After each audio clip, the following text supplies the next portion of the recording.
Hey guys, welcome to Rome 2 Total War Caesar in Gaul.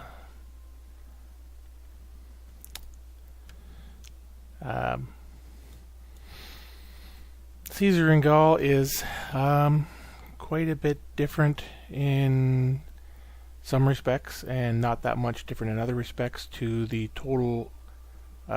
grand campaign for Rome 2 Total War. In this campaign, you are playing specifically Julius Caesar and his invasion of Gaul. There are 4 factions in total that you can play. Rome, of course. The Arverni, a Gaulish tribe. The Suebi, which is a Germanic tribe. And the Nervi, which I believe are a Gallic tribe. I'm afraid my Belgic tribe. My knowledge of ancient history in Europe is not the best, I'm afraid. But as you can see, each faction has 2 advantages and 1 disadvantage. Rome is a plus 25% public order penalties due to presence of foreign cultures. That's a negative. But they have plus 2 to cultural conversion and plus 10% morale during battles in neutral or enemy territory, which of course is going to be most of this. The Arverni, I literally just downloaded this today, it just released today, and installed it and made sure that it worked, and then I backed out and I had supper, and then now I'm doing this video. The Arverni have Champions of Gaul. They have plus 10% melee attack during battles in their own or allied territory. Their negative is contention of nobles, public order penalty from presence of Celtic culture.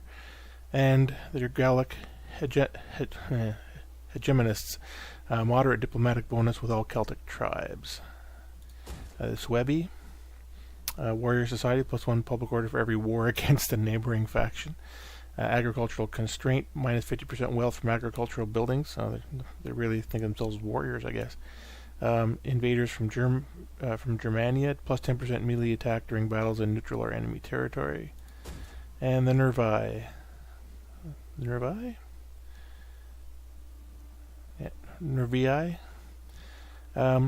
National courage, public order bonus, maximum plus 4 presence of Celtic culture. Belgic austerity, minus 50% wealth from industrial and commerce buildings, and bravest of the Belgi, plus 10% morale during battles in their own or allied territory. For my first playthrough, I'm going to play as Rome, and I'm going to leave it on normal difficulty. I have played a Rome Grand campaign to completion. I played it on normal, and it was essentially playing the game on easy. And since this is my first playthrough through this, and I haven't done anything more than launch the game, I'm going to leave it on normal for now.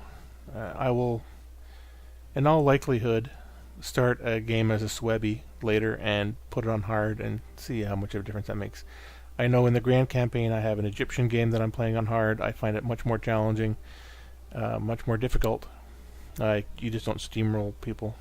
But anyway, a few words about how this is different from how Caesar in Gaul is different from the Grand Campaign, and where it's the same. Where it's the same, pretty much, is in the tactical level. There are 1 new unit type for every faction that aren't in the Grand Campaign, that are now in the Grand Campaign, with the inclusion of this downloadable content. But other than that, the combat is pretty much the same. I think diplomacy is going to be pretty much the same, and I'll show you the diplomatic screen once we get started here. Anyway, might as well get started. The biggest difference is going to be on the strategic map level, because in the Grand Campaign, 1 turn is 1 year, and generally speaking, the way of things are that you attack an enemy settlement, you take it over, and there's a large amount of public disorder. They just got conquered, they're not too happy about it, and it takes you a while to convert the city, pacify the city to an extent where they become citizens of your empire, and you can march away without having to worry about rebellions rising up in your rear areas while you're off conquering another part of the world. It's actually it's a pretty important consideration, considering that you have a large map and you're not going to get very far with one turn of movement with a unit. You don't want to have to keep fighting all these rebellious armies all over the place. It happens occasionally, no matter how well you do or how poorly you do. But generally speaking, you want to deal with that as quickly as possible. So you want to have those bonuses to conversion, like the Romanization that the Romans have in this game, is a big help.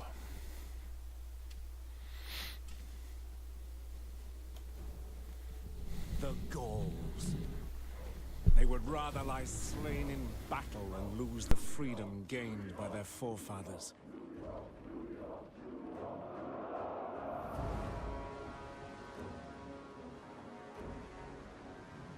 My legions march north.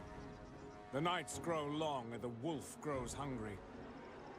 Rome demands blood. I will be outnumbered. The valor of my men stretched to breaking. The enemy? Merciless. The Senate expects defeat. Yet the goddess Fortuna favors the bold.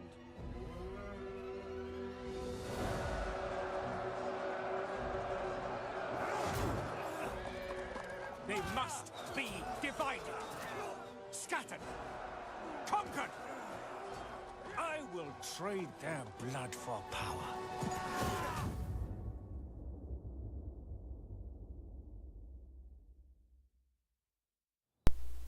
As I cross Transalpina, my course of action is clear. The Helvetii must be stopped before they can migrate into Greater Gaul. Their Sequani allies do not concern me, beset as they are by Suebi forces, although the Germans could become a serious threat if allowed to cross the Rhine en masse. By befriending us, tribes such as the Aedui have drawn the ire of their fellow Gauls.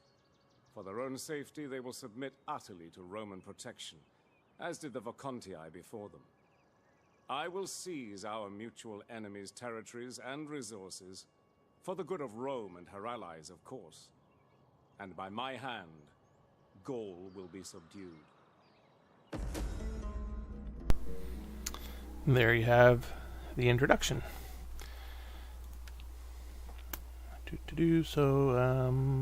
Completely control 3 provinces, either by direct ownership or through client states and military allies. This is not my overall campaign objective, just my first objective issued to me by the Senate. And if I get it done, I don't seem to have a time limit on this. I get 2,500 sesterces. I'll just call them poofniks, because I always call them poofniks. A reward for that. So yes, in the grand campaign, each turn is a year. Makes sense for some things, like the pacification of a conquered settlement. Doesn't make so much sense when I've read historical accounts of the Roman Emperor traveling to Britain and back again in less than a year. And in this game, that is just simply not possible, even using forced march and with really good roads. You just can't do it if in one turn. So it's a game mechanic. It works okay. I don't have any problem with it one way or the other. That's the framework of the game, and you have to deal with it. So with 2-week turns, we now have to worry about seasons. Adventuring in the winter, I imagine, is going to be difficult, if done at all. We certainly know Hannibal took some pretty horrendous losses coming over the Alps. That's down here, so it's 58 BC, and it is April, early April.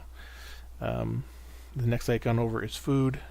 This number here is per turn income, and this is my treasury. So I have 3,000 sesterces. an income of 1,700, and I have 7 food. Food is actually really important. If you run out of negatives on food, then all of your troops start taking attrition losses. And since it takes time usually to correct a food shortage, it's not something you enter into lightly. We're currently on the strategic map. You can see pretty much everything that makes sort of sense. You have your territories. In this case, as Rome, you have 5 territories. And you see the borders for all those territories, and in some cases a little bit further, but not much. Unexplored areas up here still covered by the fog of war. And the other thing about having 2-week turn is you have individuals, like here we have Julius Caesar himself. I think each of the factions have a historical person as the head of their faction. I'm not certain of this. Obviously, like I said, I've just started the game, as far as game time goes, 15 minutes or so before starting to record this video. So we'll see how that bears out. And let's take a look at what we have here. One small territory down here with Narbo Martius. And a small army of, that's nice, 1 unit of veteran legionnaires, 3 units of legionnaires, Celtic light horse, and a Celtic skirmisher. The city of Massalia is not mine. Pollentia, Vercellum, Medlan, Genoa. And the Alps up here.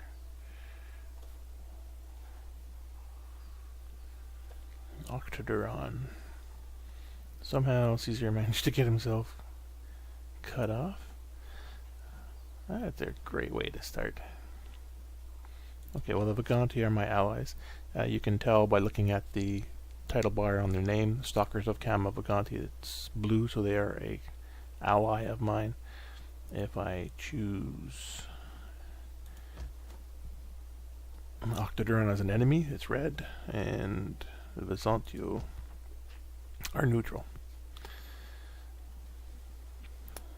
What does Julius Caesar have for a unit here? Pretty big one. A Legatus with some heavy horse. 2, 3, 4, 5, 6 units of legionnaires, an onager, a ballista, 2 units of Celtic warriors, 3 units of Celtic light horse, and 2 units of Celtic skirmishers. Those are the only 2 armies I have. And then I have 1 agent down here, Domitia Strabo, who is a spy. There are 3 types of agents altogether. There are spies, diplomats, and champions. They all have different purposes, of course, and you can do a lot of the same things.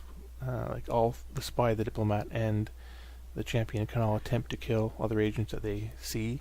You don't necessarily see an enemy agent. But I find that each of them have their own specific purpose. Or I prefer to use them that way anyway. With spies, they are good at assassinating enemy generals or enemy agents, or at least wounding them and getting them out of a fight if you have a big fight coming up. They're also good at sabotage and that sort of thing. Diplomats or dignitaries are good for calming down recently conquered territories or administering your province. And champions are pretty good at, if you embed them in an army, all of these can be embedded in, all 3 agent types can be embedded in an army. I find champions tend to be best at it. One common ability of champions is troop training, which gives your units chevrons. None of my units here have any, but as they gain experience, there will be chevrons listed in the top right corner of their unit card. The chevrons start with bronze, and of course your first chevron will be a bronze, and your second chevron will be, so you have 2 bronze chevrons, then you have 3 bronze chevrons, and then you go to silver. They have 1 silver, 2 silver, 3 silver, and then it converts to gold. 1 gold, 2 gold, 3 gold. You'll notice that these units all have stats over here at the left. Generally speaking, the more chevrons a unit has, the better it is. It will have a boost to, if I remember this correctly, melee attack, base morale, and melee defense. You have technology that you have to research, which I'll get into here in a minute. And some of that research will be civil, some of it will be military.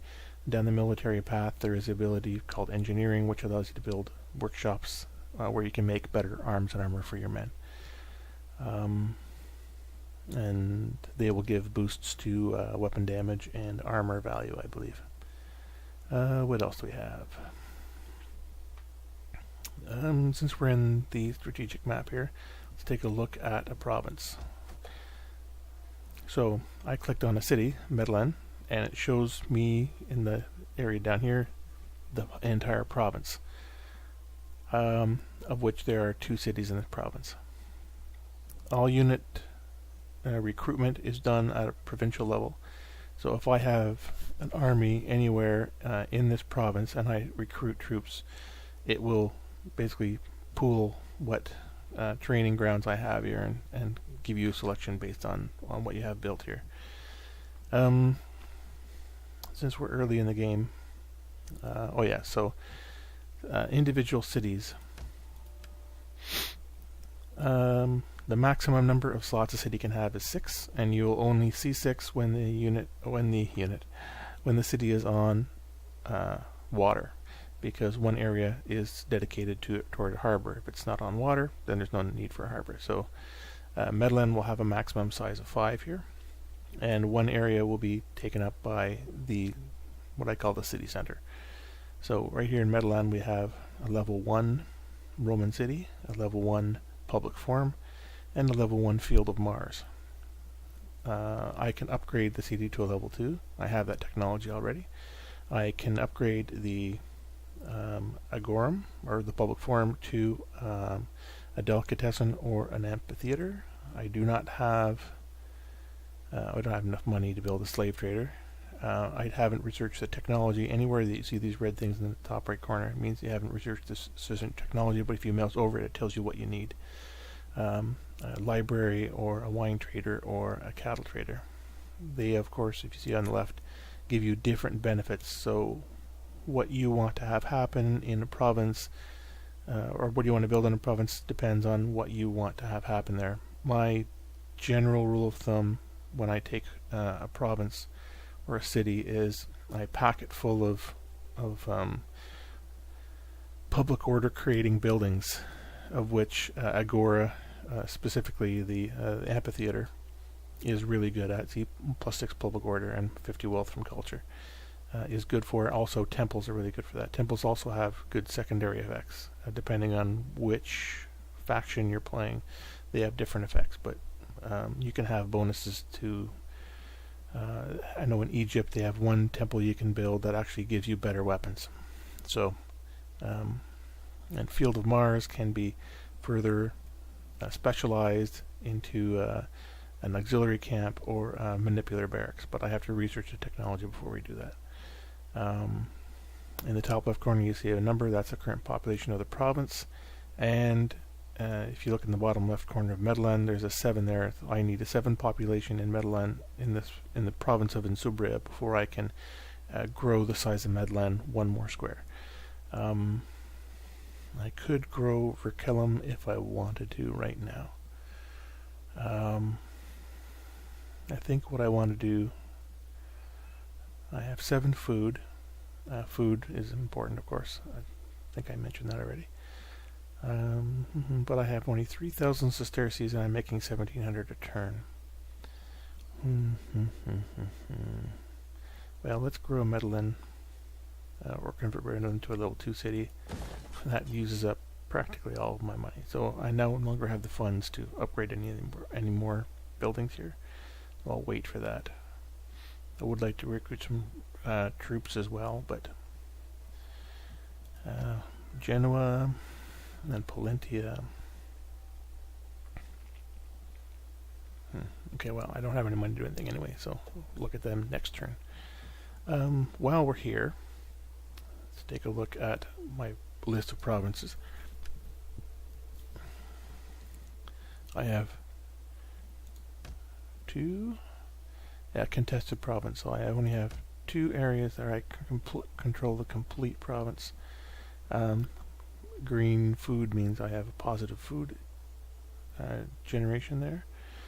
Public order is neutral and falling, and their value is respectively 686 and 770. So in Subria.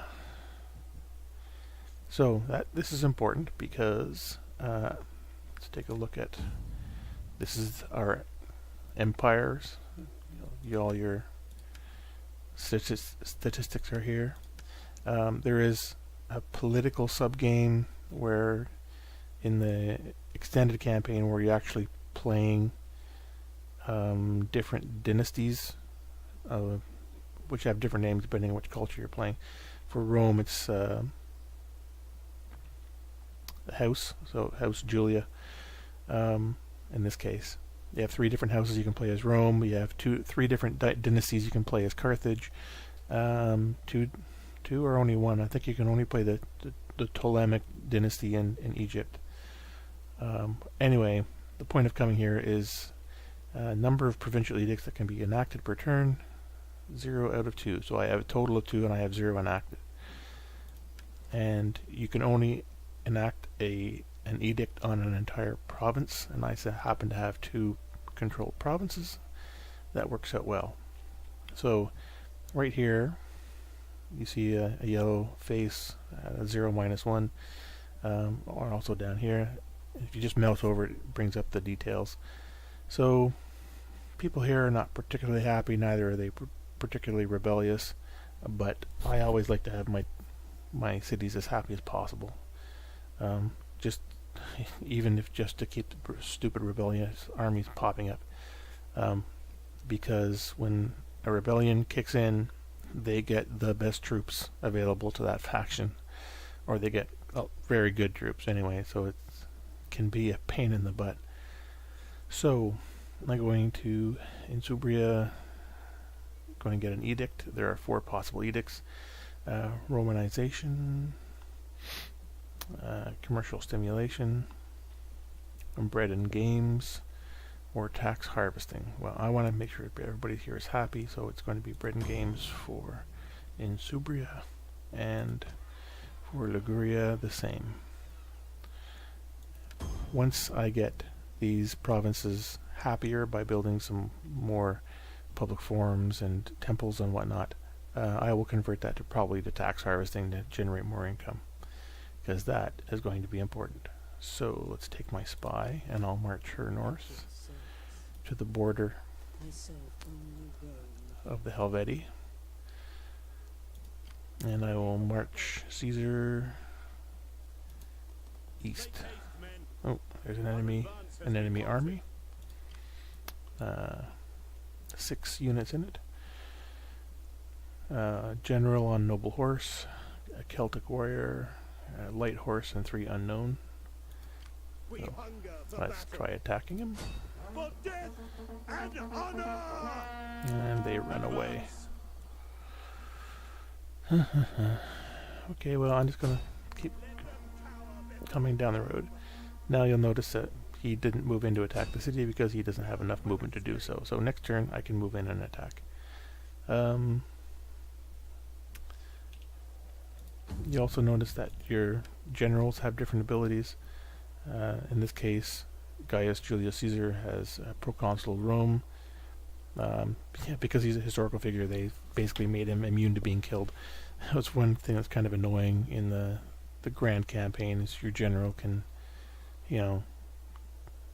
can be part of a unit that takes 1 shot at maximum range from a unit of slingers, and oh, your general died. Anyway, commanding general, minus 6% upkeep for land units, and good fortune, plus 5% chance of evading enemy agents, plus 5% chance of anticipating an enemy ambush. Okay, cool. He's a 1-star general, which means he's just starting out. Age 42. Ambition. What is ambition? Character's desire for personal power.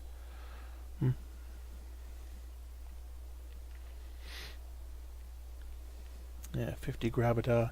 How much influence he has. And they have every agent and general has 3 stats: authority, cunning, and zeal. And he has 3 in each. He has no stance on his army. Okay, so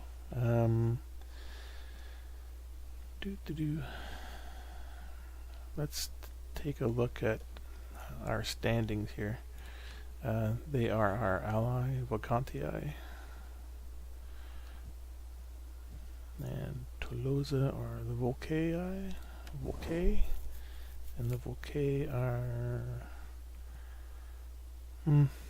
not terribly happy with us.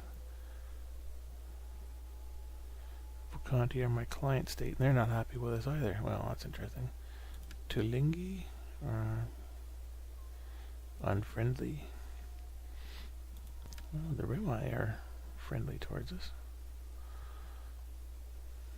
Well, since we're here, let's initiate some diplomacy. Talk, I'm sure. But we also need good food, a warm fire, and warmer women. So, I don't want... Yeah, I can try to make them a client state, but they're probably going to say no. Military access, break trade agreement. Yeah, defensive alliance, moderate. I'm not sure I want to be in a defensive alliance with a country that is so isolated up there. I'm not going to do that. I don't have a... We already have a non-aggression pact with them. So, not much I can do there. Or not much I want to do there. Averni, yeah. No, they hate us. Unfriendly. Hostile. And Helvetii are at war with us. Alabroge.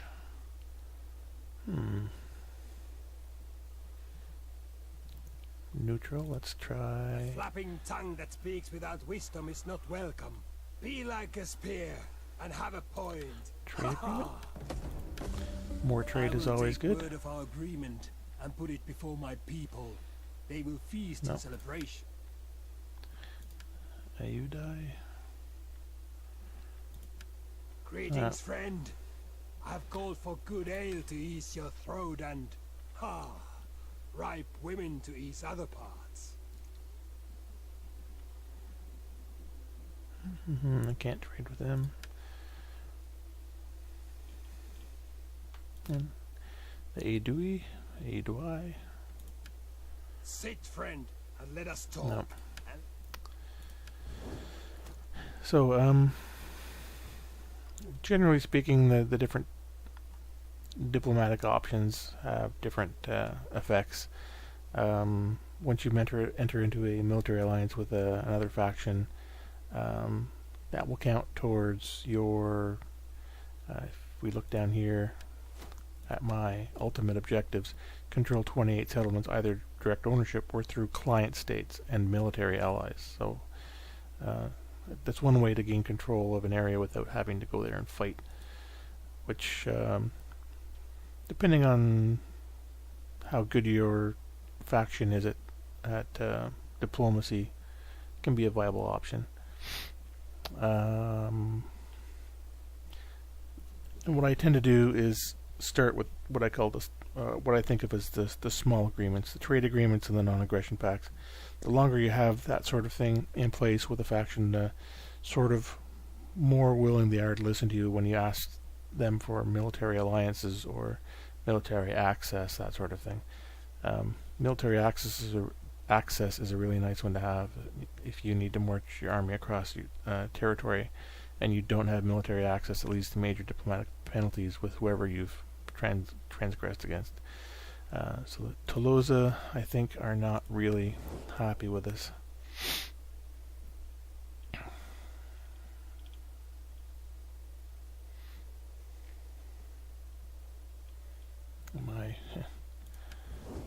Sorry, the bouquet.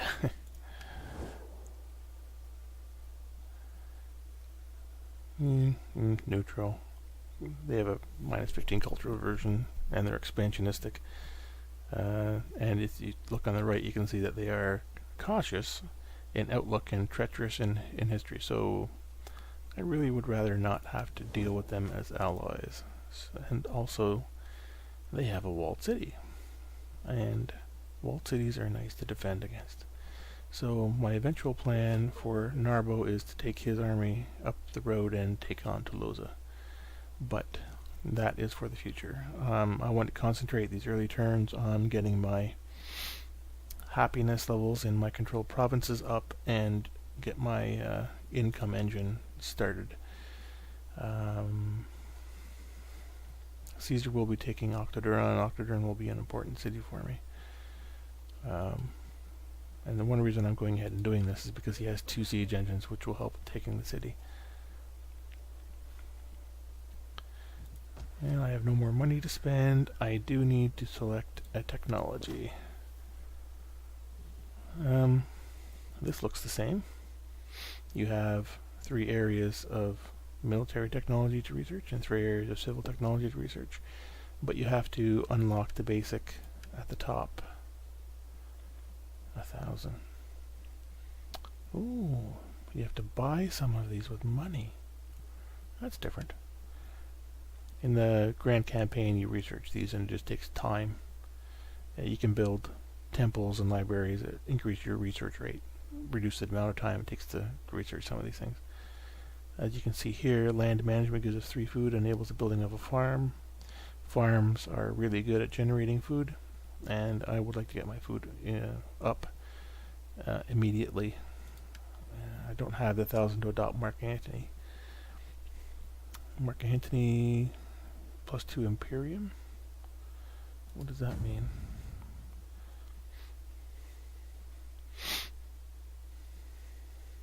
Oh, I can build training fields? Oh, training fields are nice. Not really important. I'm going to go with land management here for 2 turns, and we'll have that done. It won't take long. I'll probably do that and 1,000 sesterces, though. That's a lot of money. Okay, I think we're ready to end the first turn.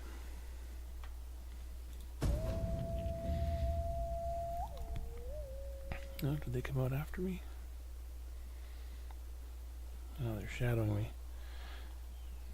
Or after Julius Caesar, I should say.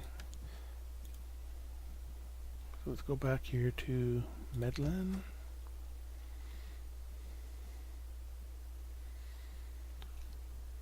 I'm just trying to figure out. Octoduron is fairly centrally located here. But yeah.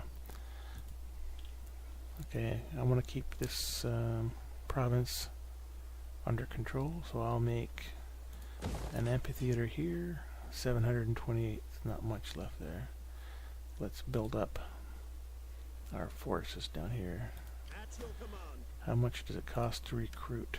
Oh, I can't recruit anything but levy freemen.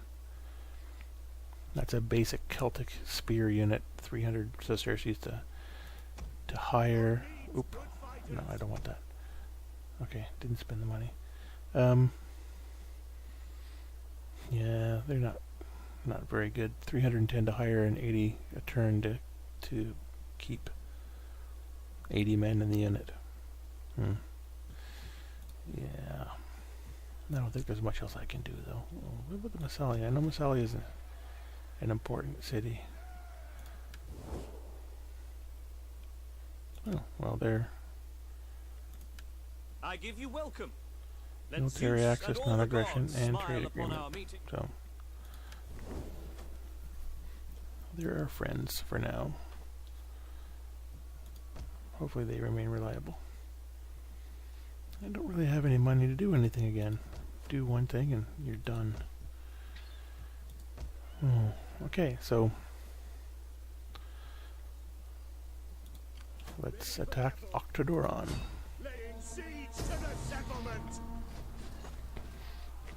Here it gives you an overall view of what you're going to be fighting. Your army on the left, theirs on the right. And they have their commander has a unit of short swords, a bunch of Celtic tribesmen with spears, a slinger unit, and 3 skirmisher javelin units. This bar up here gives you an idea of what the computer thinks is a fair fight. In this case, it's the odds are pretty strongly favor me. I tend to think they're pretty right, but after you play a few battles, you get experience at the tactical engine. You can generally get better results than what they predict here. So my choices are to break the siege, run away, assault the city, and you will run the tactical combat. Have the computer auto-resolve the assault. I do this actually quite often when the odds are way high in my favor, because there's so many piddling little fights that you get into, they're just not worth it. Or you can actually lay siege to the city, but I don't think that's going to be necessary. We're going to get ourselves into a fight here.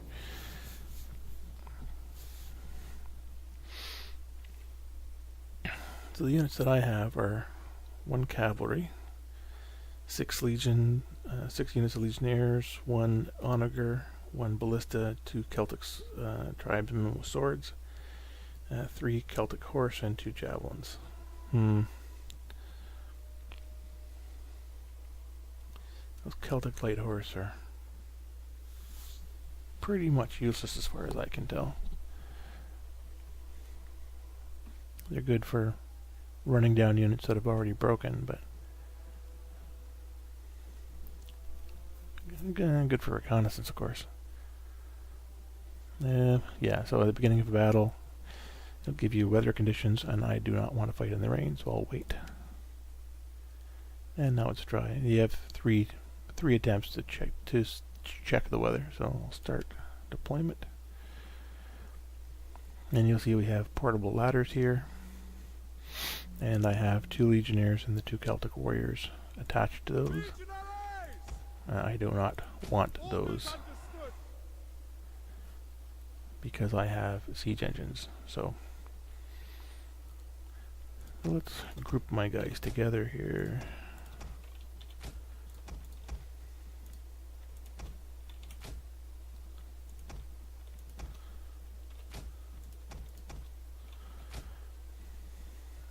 Okay, so we'll put the skirmishers up front, and the legionnaires will be my center, the Celtic warriors will be my left, the scouts will be my right, the siege engines will be in the rear, and my general will be... You see, if you click on your general unit, there's a blue ring around him, that's his command aura. So you want to have him as close to the center of your units as possible. Okay, let's take these. Okay, start battle. So the first thing I want to do is kill this kill this hero tower. Get you some nice down low views here.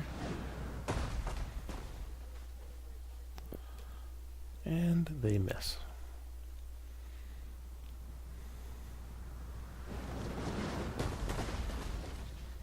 9% damage. You boys better start doing better than that, or I'm not going to have enough ammo to breach the wall.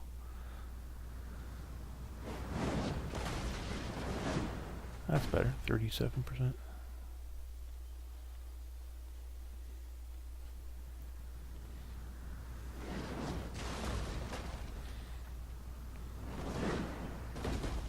Complete miss.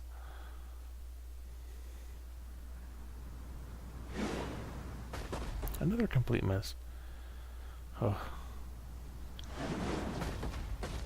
3 complete misses in a row. Yep. Nope, there we go. 75% damage here now.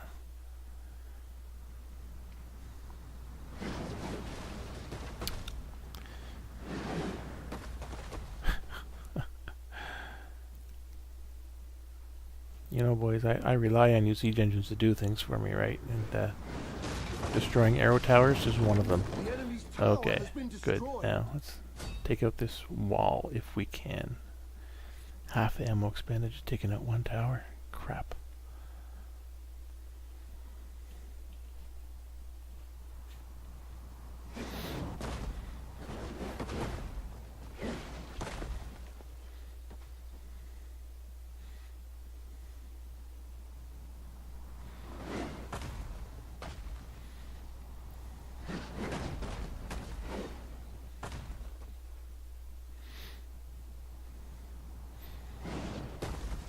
Yeah, if we keep up that hit rate, we should be okay.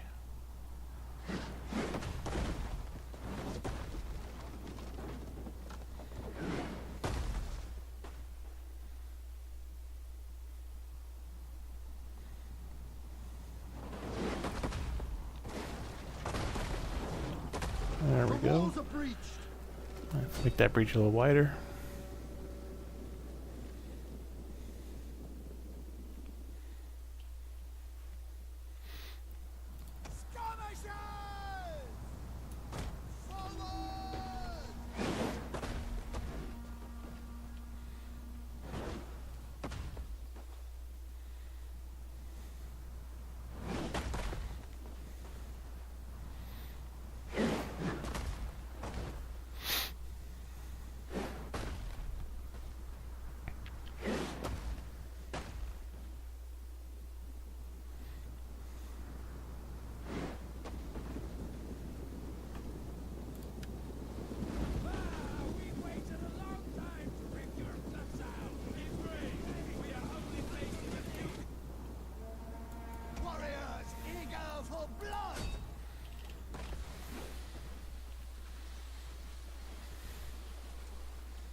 One of our units has used all its ammunition.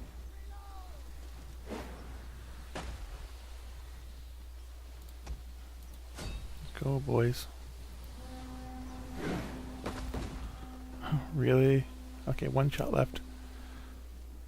Maybe a little more.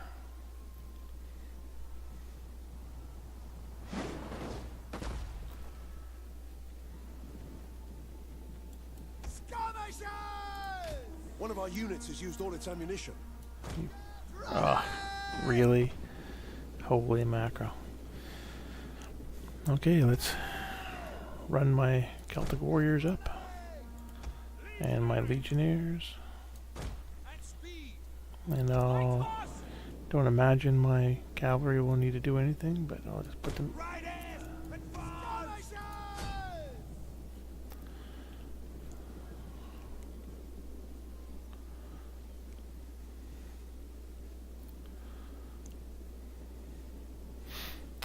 In this game there are 3 missile troops. Javelins, slings, and archers. Depending on where they come from, they're better or worse. Balearic slingers are arguably the best slinger in the game. Cretan archers could be one of the better archer units in the game. But the differences are stat-wise, and generally speaking, bows will all perform the same, javelins will all perform the same, slingers will all perform the same. So I'm going to take my Celtic warriors and move them up here.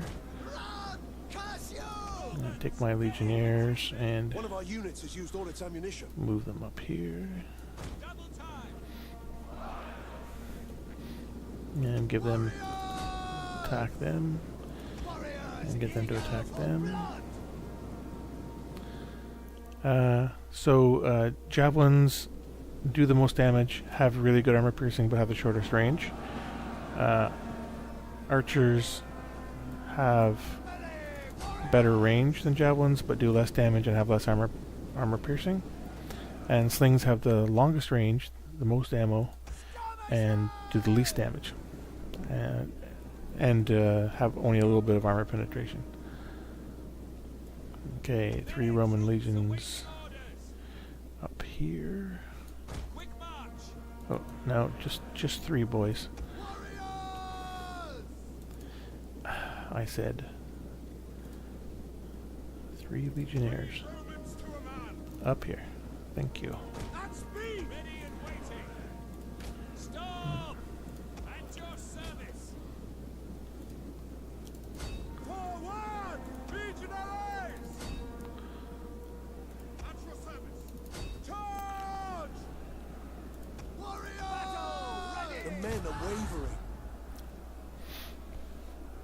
Oh, they're getting hit pretty hard there.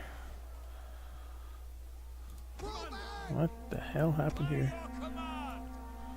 At speed! At speed! Our men flee the field of battle. This is a shameful display. My Celtic warriors took a hit, I guess.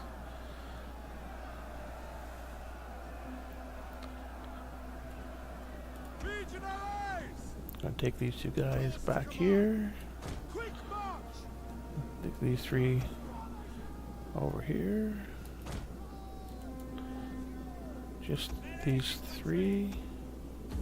Oh, there we go. Battle's over. And did I lose my unit of Celtic warriors? I'm not too terribly concerned about it. I'll be replacing them with legionnaires as soon as I can. But legionnaires are expensive, but they are worth it.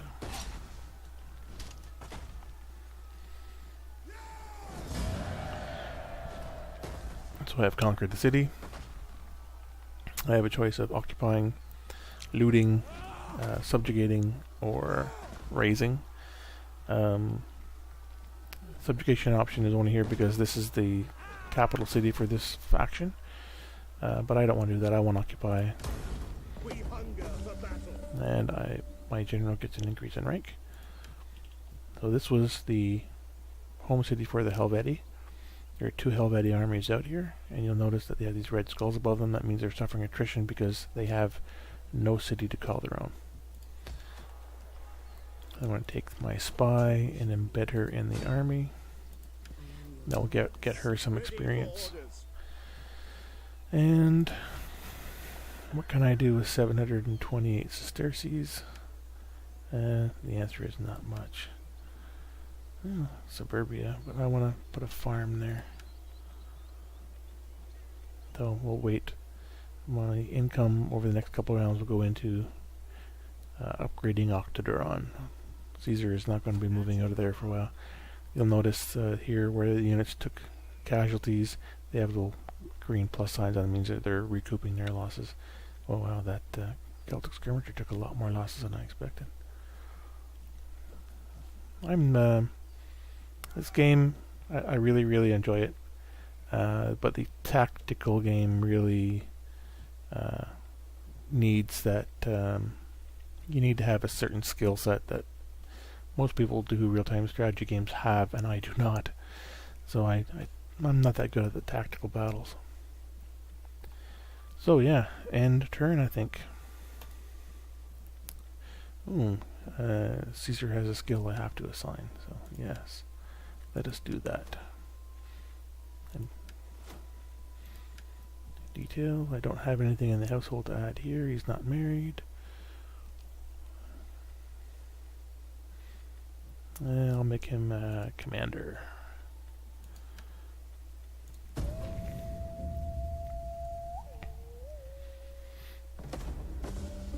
So I have done land management. Let's go take care of that first. Now I have unlocked these 3 military technologies. I could hire Mark Antony. That'll cost me 1,000, and I really want to upgrade Octoduron with. So I'm going to save my money and instead research tax labor, 10% wealth from sustenance, subsistence, all regions, building of irrigation ditches, land and community laws, +1 public order, all province, that's nice. Building of cattle trader, and physical conditioning, movement speed, land unit recruitment costs, auxiliary camp. Oh, that's nice.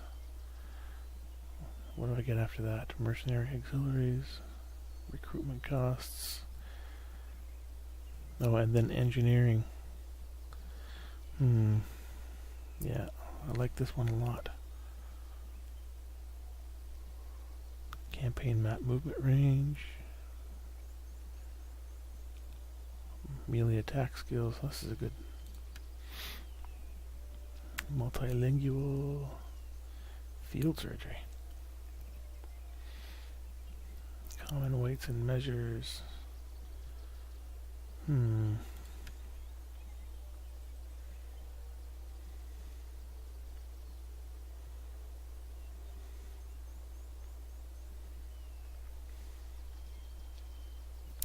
Yeah, this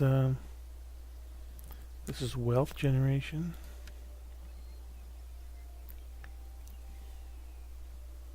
This is public order. Oh, and in each of these areas, you'll see there's a type 1, type 2, and type 3 culture. If you research all the technologies in an area, you get a further bonus. In this case, public order. In this one, growth. And in this one, experience gain rate. Oh. Ay, ay, ay, ay, ay.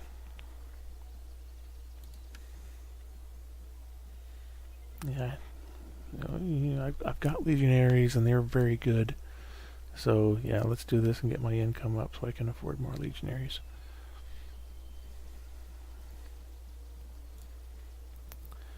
Right. So, Octodron, upgrade.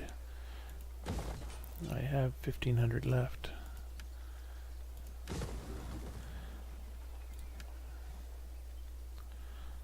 Field of Mars.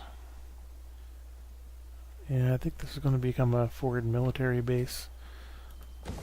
I will turn that into a military base and Medellin into a monetary generation. I might scrap this, but that will be for later. 640, that's not as much I can do with that. Nope.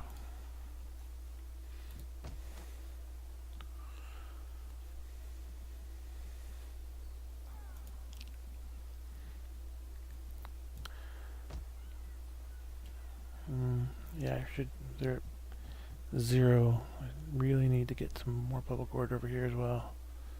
Only reason that they're at 0 is because military presence is +6. So yeah, I'm gonna have to put lots of places for me to spend money, and I'm not generating any. So yeah, I'm out of money again. End turn. Food's going up. That's good. Really, you're attacking me. What have you got? I just think I'm going to auto-resolve this.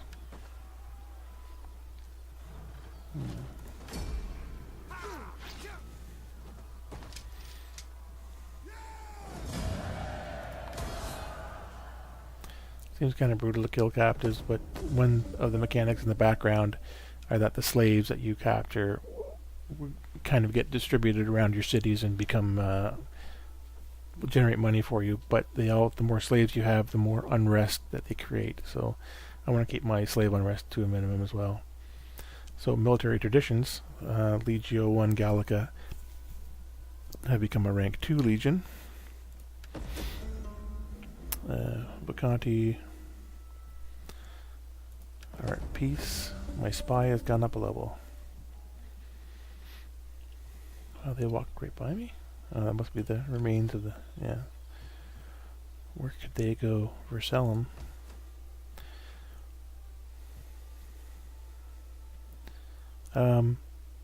Cities have garrisons in them, and how many troops they have are listed down here. In Vercellum's case, 1 levy freeman, 1 legionary, 2 plebs, and 2 Celtic skirmishers, which is pretty reasonable for us considering these guys are only 4 units strong and all damaged. So I'll take my chances with them taking Vercellum. I don't think that they'll be able to. But let's take a look at Caesar and his legion. And we'll upgrade the legion. We can make them formidable fighters, plus 3% weapon damage. Accomplished skirmishers, plus 3% weapon damage by all missile units. And engineering experts, construction of medium siege engines, -2 construction costs. So yeah, they're not really siege guys, so formidable fighters it is. And my spy needs to be more spyish, so cunning. And her witch gives her +1 cunning already, so now 3,300.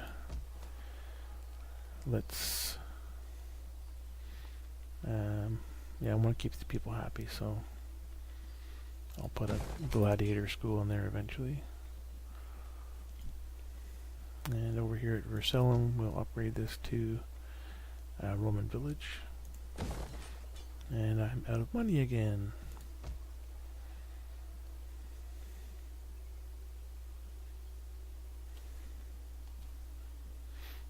Okie doke.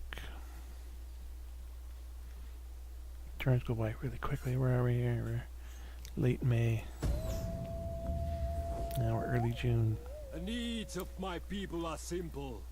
Some of your fine trading goods I'll do in that. exchange for our wares. 100 Well, for a trading agreement, yeah. Again.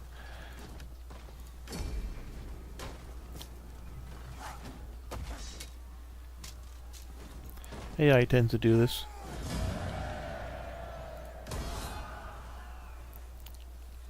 When they have air destroyed.